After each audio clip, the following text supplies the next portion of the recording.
성모성 때문에 묵주기도를 탁월한 마리아의 기도가 된다고 말했는데 그 내용에 대한 의미를 한번 들어보셨으면 합니다. 특별히 요한바울 시간님은 성모성을 바르게 이해할 때만 묵주기도의 성격, 묵주기도의 의미를 잘 알 수 있다고 하는데 성모성 한번 같이 보죠. 성모성 잘 아시죠?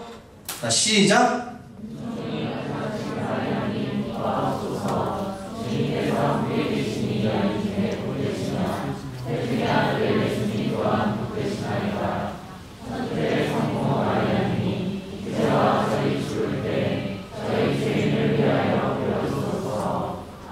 잘하셨습니다.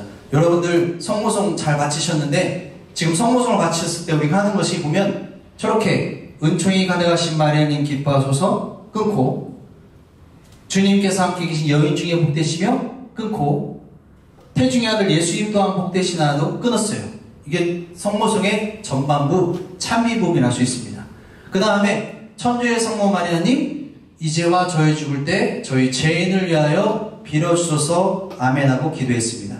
보시면 성모성은 찬미와 청원 그게 두 부분으로 나눠져 있고 개응을 하게 되면 앞에 전반부 찬미와 후반부 청원으로 우리가 주거니 받거니 합니다.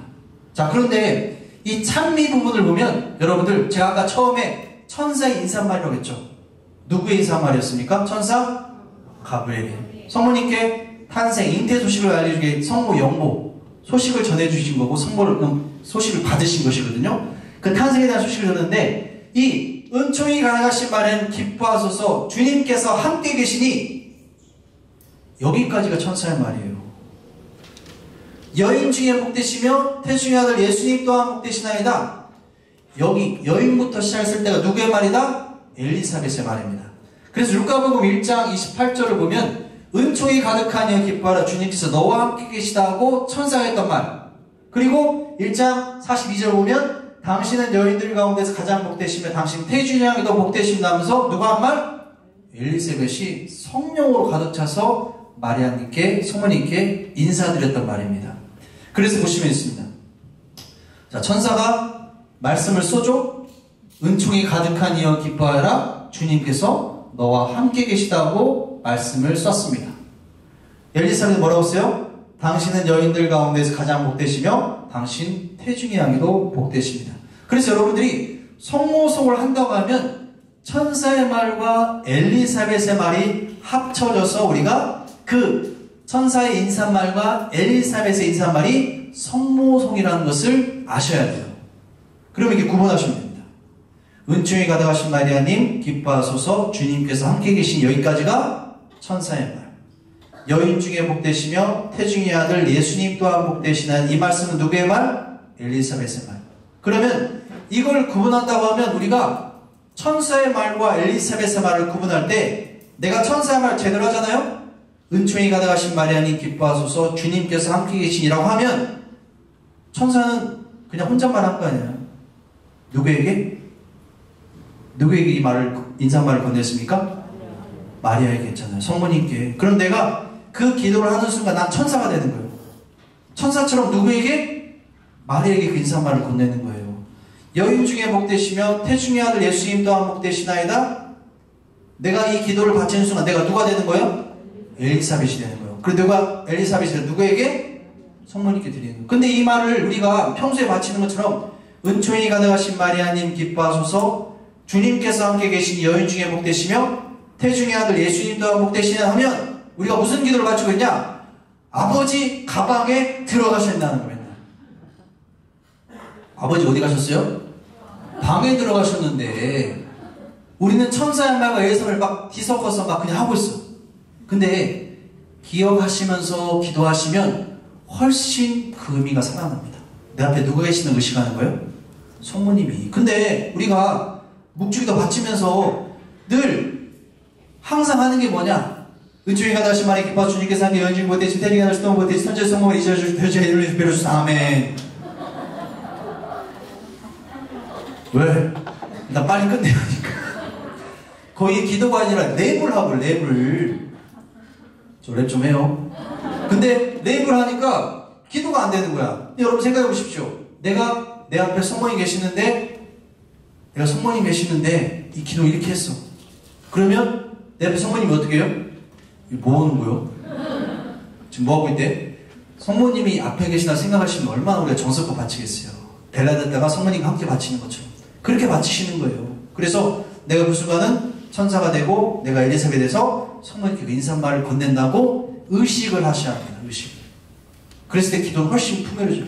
내가 빨리 해치우자가 아니라 내가 일단을 바치더라도 그 의미 안에 산다면 관상 기도가 되어야지. 이제 그 분위기가 살아나는 거예요. 내 앞에 성모님 계시는 것이 느껴집니다. 그러면 여러분이 그 짧은 기도지만 1단을 바치든 5단을 바치든 권장하는 것은 하나의 신비를 바치면 좋습니다. 5단을 바치는데 혹여나 내가 1단을 바치는데 그 느낌으로 내 안에 무언가 다가왔다. 그러면 잠깐 멈추십시오. 그 주시는 거예요. 선물로. 그걸 왜 놓치고 아니 성모님 나 지금 빨리 5단 해야 하니까 다음 오세요. 그리고 막 정신없이 막 달려버려요.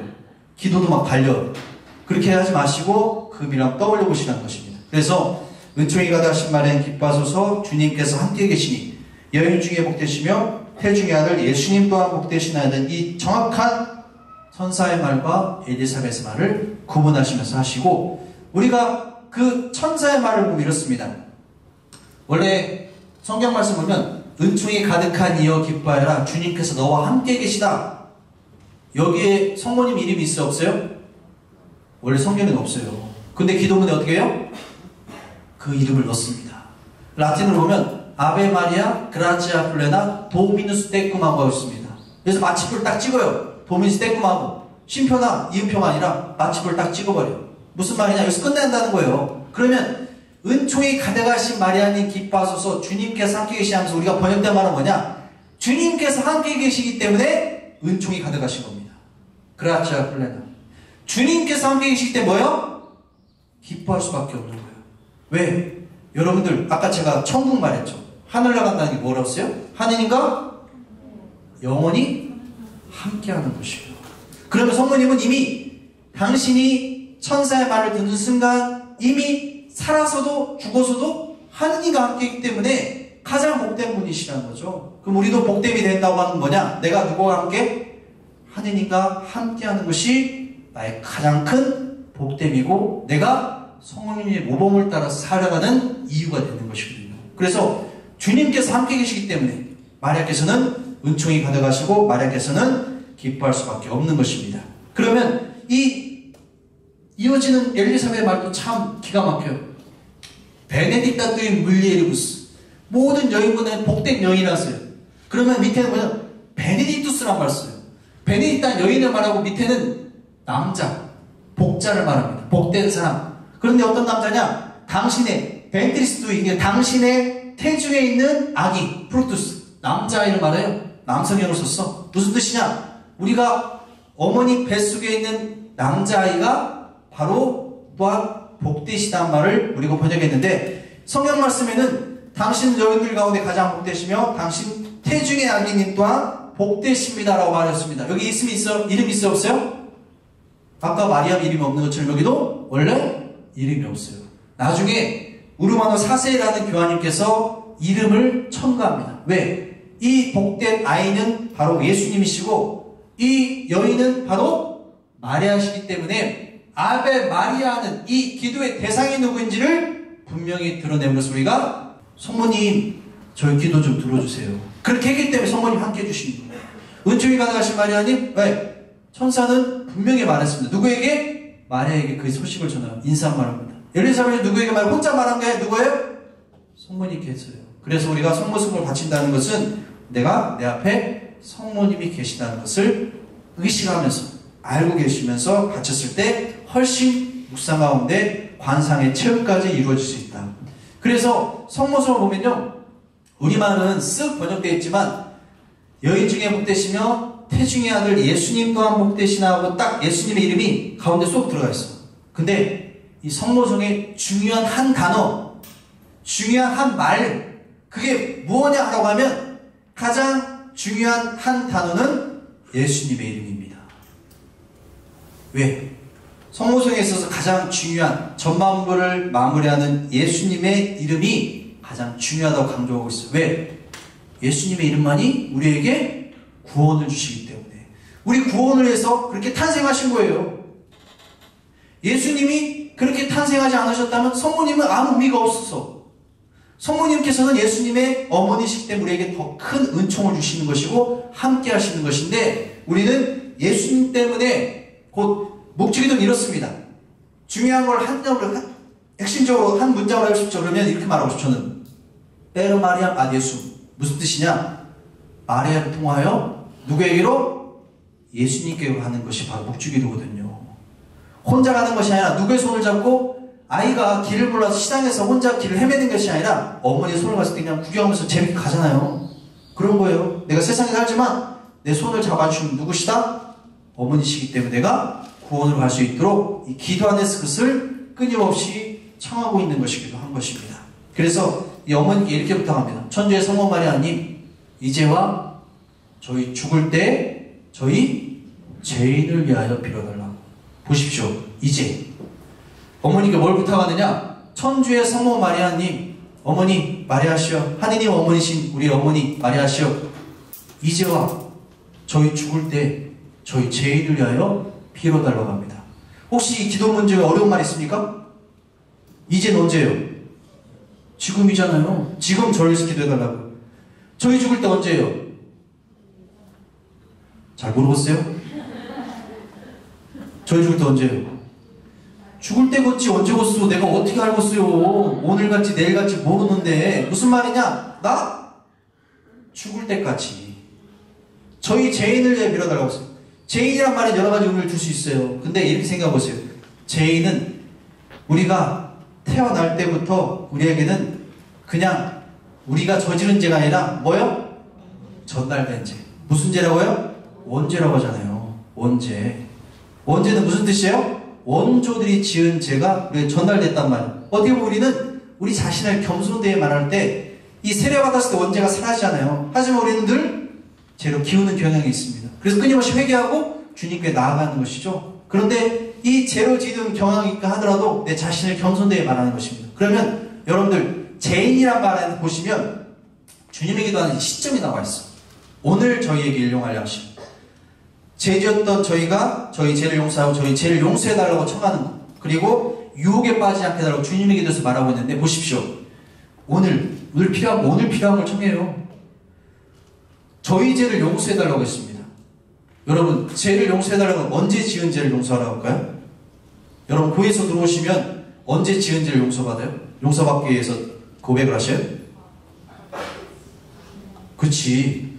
지었던 죄를 고백하러 오시잖아요. 지을 죄로 고백하러 오시는 거 아니잖아요. 그래, 혹시 미리 죄 고백하고 나서 이제 그 다음에 범죄를 저지릅니까? 그거 아니잖아요. 우리가 들어온다는 자체가 이미 다시는 죄짓지 않겠다는 결심을 하고 들어오는데, 이 죄를 용서해달라는 말에는 과거에 죄졌던 나를, 그래서 오늘 나에게 필요한 것, 그리고 어제 죄졌던 나를 위해서, 그리고 앞으로 유혹에 빠지지 않게 해달라고. 그래서 어떻게 보면 오늘과 어제와 내일을 주님에게 받고 있는데, 성모성은 지금 이제, 그리고 언제까지? 죽을 때까지. 그리고 내가 태어난 순간부터 원죄였던 그 죄의 전달을 통해서 쭉 이루어왔던 그 시간 보면 일생을 어머니께 부탁하는 기도가 성모성 안에 담겨져 있습니다. 여러분 생각해 보시면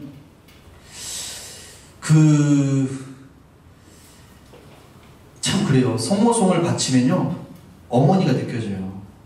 다른 기도랑 다르게 여러분이 계속 반복한다고 할 수 있지만, 제가 이렇게 말씀드리는 것은 어머니를 느낄 수 있는 기도가, 가장 깊은 기도가 성모성이기 때문에 그렇습니다. 그러면 제가 이렇게 드리는 말씀은, 성모성을 통해서 우리는 어머니를 느낀다는 것은, 어머니들은 그러시거든요. 자녀분들 생각한다는 것은 그 어떤 한순간만을 기억하면서 그를 위해서 기도해 준 것이 아니라, 어머니들은 일생 동안 자신의 자식들을 위해서 기도하잖아요. 자식들 위해서. 마찬가지입니다. 성모님께서도 우리의 어머니시기 때문에 우리 어머니께 부탁드리는 것입니다. 어머니, 이제와 나 죽을 때까지 저를 위해서 기도 좀 해주세요. 그러면 여러분들, 어머니께 부탁드리는 게 뭘까요? 나 죽을 때 필요한 게 뭐가 있을까요? 지금이야 그렇게 열심히 산다고 하면서 그렇게 살아가지만, 나 죽을 때 필요한 뭐가 있을까요? 뭐가 있어요? 아파트? 복권? 당첨? 명예? 뭐가 있어요? 제가 또 주제를 쭉 말씀드렸죠. 사도신경부터 성모찬송까지 묵주기도는 공적지향에 있다. 뭐냐? 영원한 생명에 대한 거, 영원한 삶에 대한 거, 영원한 구원에 대한 거. 이게 바로 어머니께 부탁드려요. 왜? 죽었을 땐 이미 끝이에요. 회개의 기회가 없습니다. 혹여나 내가 운이 좋아서 연옥에 있다 하더라도 나는 정화의 과정이 필요한 거예요. 하지만 내가 정말 온전히 하늘나라에 갈 수 있도록 어머니께서 함께 해주신다면 우리는 죽는 순간 하늘나라 바로 갈 수 있는, 그게 우리 신앙인들의 마지막 궁극적인 목적이었기 때문에. 뭐가? 주님과 함께 계시, 주님과 함께 하는 것. 성모님 그러신 것처럼 나도 주님과 함께 있는 것이 우리 신앙인들의 기도였기 때문에 우리는 그 마음 안에서 함께 기도하는 것입니다. 그래서 성모성을 여러 번 반복한 이유는 어떻게 보면 하늘과 땅의 경탄이라는 말을 쓰는데, 하늘, 천사의 말을 통해서, 천사는 자기 말을 하고 온 게 아니에요. 천사는 뭡니까? 하느님 말을 전하는 거예요. 그러면 은총이 가득한 마리아를 기뻐하라, 내가 너와 함께 있다. 하나님 이렇게 말씀해 주시네? 얼마나 좋아요. 여인 중에 복되시며 태중의 아들 예수님 또한 복되시나이다. 이건 엘리사벳의 말이 아니에요. 모든 사람, 모든 인류를 대신해서 그 말을 전하고 있습니다. 그래서 성모님은 하늘과 땅의 말을, 인사말을 그 자리에서 들으시면서 함께 하십니다. 그 경탄스러운 놀라움이 그 안에서 담겨져 있는 것이죠. 제가 말씀드리다시피 성모성을 바칠 때마다 나는 천사가 되고 나는 엘리사벳이 된다. 그래서 천사의 말과 엘리사벳의 말을 함으로써 우리는 어떻게 돼요? 가장 정말 내 앞에서 누구를? 성모님을 만날 수 있는 것이거든요. 그걸 여러분들이 한번 기억해 보시길 바랍니다. 그리고 그 의미를 생각하면 여러분의 평생 바쳤던 묵주기도는 참으로 달라져요. 왜? 내가 바치는 이유를 몰랐지만 이제 바친 이유를 알았다고 하면, 내가 그걸 바치면서 내가 누구와 함께한지를 정확히 인식한다고 하면, 아, 내가 기도를 드리는 순간 성모님이 나와 함께 계시구나. 성모님께서 나의 기도에 귀 기울여 주시고 나를 위해서 빌어주시는구나. 누구에게? 당신 아드님께 나의 구원을 위해서 함께 해주시는 것을 여러분이 꼭 기억하시고 여러분 심장에 새기십시오. 그 말씀 안에서. 그래서 우리가 그 정말 주님의 기도 성모성을 반복하면서 매 단마다 이렇게 바쳤던 기도가 그런 의미 안에서 담겨져 있고, 나중에 영광성이 추가되면서 기도의 고유한 형태의 구성을 하게 됩니다만은, 영광성 안에서 발견되는 것처럼 마치 성호경을 바치듯이 우리는 기도의 대상이 누구인지를 말해주면서 이 기도 안에서 우리가 결국 청하자는 것, 처음과 같이 이제와 항상 영원입니다. 처음은 뭐냐? 세상 창조할 때부터 처음이에요. 하느님께서 세상 창조할 때 뭐라고 했어요? 보기 참 더럽다 했어요? 아니, 보기 참 거시기 안 했어요? 참 좋았다 했었어요. 그 세상, 곧 처음에 하느님과 함께 있었기 때문에 에덴 동산이 천국이었던 것이죠. 그런 것처럼 우리는 마지막 순간에 영원히 함께, 영원입니다. 이제 처음과 같이 이제와 항상 영원입니다. 영원히 이제 세상 창조 때부터 마지막 구원의 날까지 계속 이어지고 있는 것이죠. 그래서 우리는 영광성 안에서 그렇게 바치는 것이고, 이렇게 보시면 돼요. 주님의 기도를 바칠 때는 엄숙하고도 간구하는 자세를, 성모성은 조용히 반복하며 찬미 가득한 감성적인 태도를, 영광성을 바칠 때에는 흠숭과 신비들에 대한 묵상으로 관상의 상태를 유지해야 한다. 짧게 요약됐지만 여러분이 그렇게 바치면서 하시면 좋을 것 같고, 마지막으로 구원을 비는 기도를 한번 보시겠습니다. 이거만 하고 이제 마치도록 할게요. 자, 구원을 비는 기도는 매 단을 마치는 짧은 마침이라고 볼 수 있어요. 이 역할은 뭐냐? 우리가 미사 드리면 독서를 바치고 나서 신부님 강론 있죠? 강론 다음 뭐예요? 신경을 바치죠? 신경 다음에 뭐예요? 보편 지향기도 바치잖아요. 신자들의 기도. 이 짧은 마치기도 일종의 신자들의 기도라 생각하시면 돼요. 그래서 우리의 어떤 구체적인 청을 드리는데 뭐라고 하느냐? 누구에게 부탁하느냐? 아까 성모성 바치면서 계속 성모님께 부탁했는데 이건 또 뭘? 구체 누구에게? 예수님.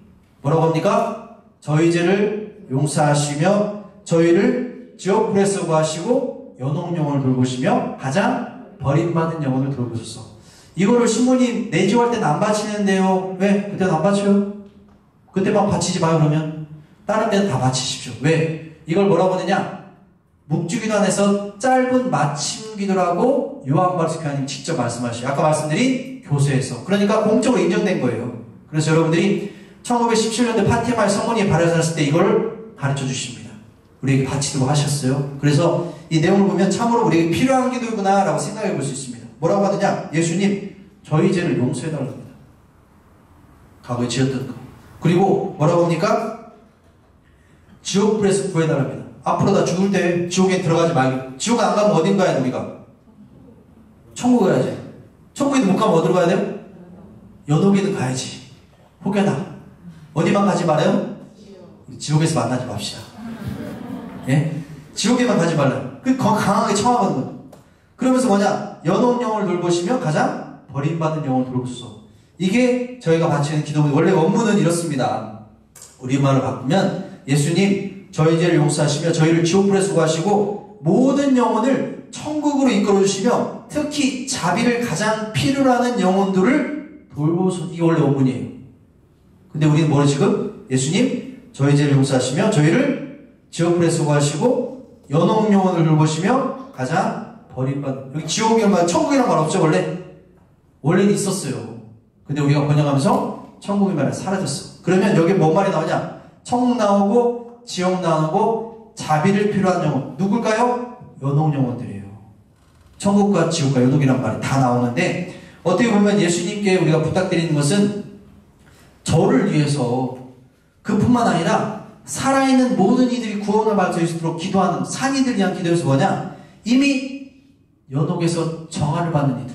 천국에 있는 영혼들 기도가 필요할까요? 그분들은 이미 완성했어. 그분들 우리를 위해서 빌어주시죠. 그분들이 바로 성인이에요. 천국에 있는 영인들. 그분들은 오히려 우리를 위해서 빌어주세요. 우리는 그분들의 어떤 공덕을 가지고 우리 함께 그 공을 나누고 있지. 통공이란 말 써요. 그런데 우리의 기도를 정작 필요한 영혼들은 뭐냐?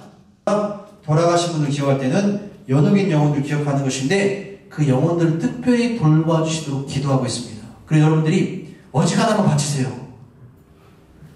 어지간하면 짧잖아요. 짧은데 이걸 자꾸 뭐 안 하려고 막 이때 저랬다 하는데 그냥 어지간하면 바치세요. 저 이걸 그렇게 말합니다. 예수님께서 그 중부면자들을 이렇게 어디 집에 가서 막 가르치고 있으니까 어떤 사람들이 중부면자를 데려왔단 말이에요. 그래서 그들이 사람들이 하도 많으니까 못 들어가니까 어떻게 해요? 지붕을 열어서 중부면자를 내려요. 예수님이 그들의 믿음을 보시고 그 사람을 고쳐줘요. 저는 이걸 이렇게 봐요. 그 로마에 있는 어떤 유명한 성당이 하나 있어요. 해골 성당이라고 부르는 곳이 있는데 거기에 이제 스페인 가는 뒤쪽에 있는데 거기 가보면 이렇게 있습니다. 거기 원래는 제가 그림이 있는데 혹시 너무 무서울까봐 그림을 뺐거든요. 뭐라고 써있냐면 깰롭게 보이실 때 노예라고 하면 깰롭게 노이시한 보이 싸랬대. 이태리 말로 써있네. 이 말로 무슨 뜻이냐 뭐냐? 해골들 우리한테 하는 말이요. 보이시에 때 너희 살아있는 것들 너희들 거기에 살아있는데 우리도 옛날에 살았어. 그리고 뭐라고 써있냐? 깰롭게 노이시하고 보이 싸랬대. 깰롭게 노이시하고 지금 우리 죽어있지? 너희들도 언젠가 죽을 것이요. 연옥에 있는 영혼들 생각하면요, 여러분들 우리가 기도해준다는 그분들이 우리 기도의 힘을 빌어서 만약 하늘나라 간다면 우리 외면하실까요? 우리를 또 끌어주실 거예요. 그 공덕이 우리한테는 또 다가오는 것입니다. 그래서 돌아가신 분들 특히 기도하지만 이 구원을 믿는 기도는 누구를 구원하냐? 우리 자신뿐만 아니라 연옥에 있는 영혼들 구원을 이끄는 기도이기 때문에 그 마음 안에 항상 기대해 보시기 바랍니다. 요한복음 17장 3절의 말씀처럼 함께 읽어보겠습니다. 영원한 생명이란 이것입니다. 그들이 유일하고 참되신 하느님 당신을 알고 또한 당신이 보내신 예수 그리스도를 아는 것입니다. 마지막 기도 마무리하겠습니다. 묵주기도의 힘. 여러분들 이 석상 뭔지 알아요? 잘 안 보이시나? 저 끝에 있는 거? 유명한 거잖아요. 몰라요? 누구예요? 유명한 누구예요? 모르세요? 다비드상이 다비드상. 피렌체에 있는 아카데미 갈릴리에 있는 다비드상인데 이 다비드가 누굴까요? 다윗. 성경에 나온 다윗 있죠? 그럼 이 모습은 뭐냐면요, 다윗이 뭔가를 노려보고 있네. 원래는 시뇰이나 광장이라는 곳에 세워져 있었어요. 밖에. 그러면 그 광장에 해가 지잖아요. 해가 질 때쯤 석양이 질 때쯤 보면 이 햇빛 때문에 눈이 막 이글이글 타오른대요. 보시면 하트 모양이 있는 것이 그냥 하트가 아니라 그 그늘진 모습이 막 불타는 모습을 표현하기 위해서 해놓은 거예요. 그런데 이 다비드상을 보면 뭔가를 바라보면서 오른손에 돌멩이 하나 들고 있어요. 이 모습 뭘까요? 누구를 지금 바라보고 있는 걸까요? 유명한 골리앗입니다. 필리스티아 상.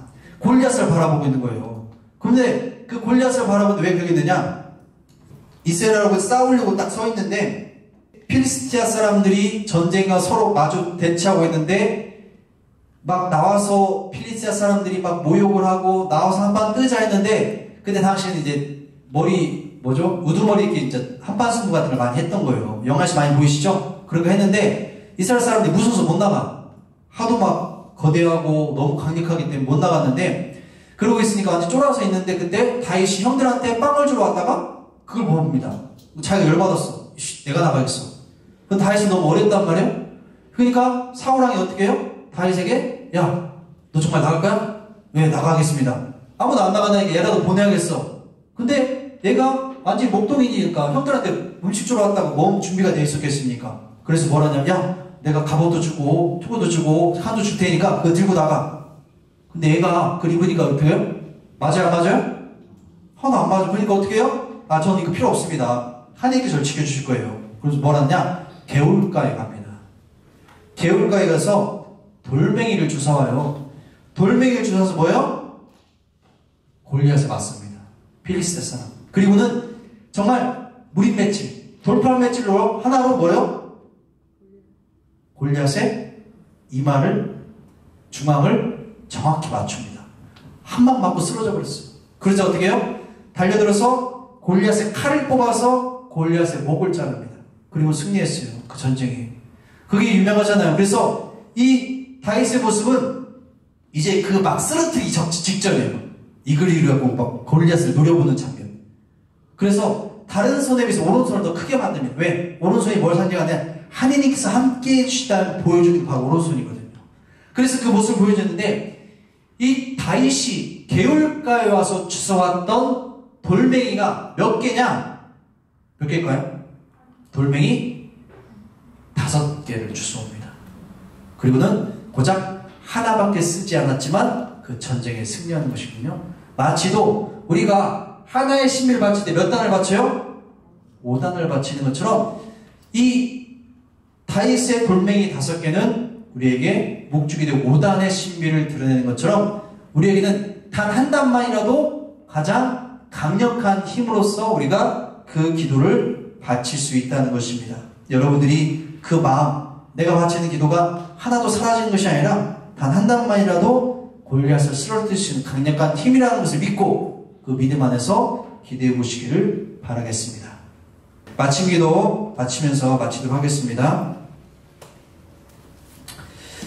성부와 성자와 성령의 이름으로 아멘. 앞에 화면 보시면서 기도하겠습니다. 목주에 모으신 성부님, 성령으로 말미암아 구원의 첫 전달자가 되셨으니 당신께서 가신 길은 예수님께 인도되는 생명의 길입니다.